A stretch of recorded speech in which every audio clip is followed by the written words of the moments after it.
Hi everyone, in front of me I've got Xiaomi 14T Pro, and let me share with you how to block the number on this device. So let's start with opening your contact list. I will show you two different ways of blocking the number, and we will start with the contacts. So now find the contact you'd like to block and tap on it, and now scroll down a little bit to find those contact settings and tap on block numbers. Your device will ask you whether you want to block this number because you will no longer receive any incoming calls or text messages from it.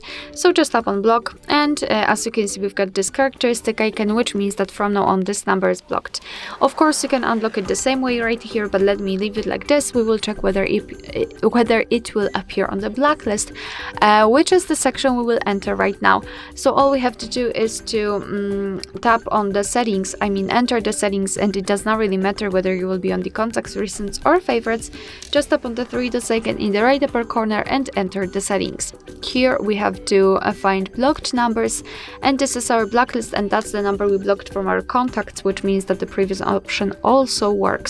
We can add a number just by tapping on this section here and enter the number manually and tap on block, and it will also immediately appear on the blacklist. Here we've got the option unknown, which means that you can block the calls from all unidentified callers. You can do it just by using the switcher to activate this option and tap on it again to turn it off. To unblock the number, simply tap on this X button right next to it and tap on unblock. Alright, so that will be all. Thank you so much for watching. I hope that this video was helpful, and if it was, please hit the subscribe button and leave the thumbs up.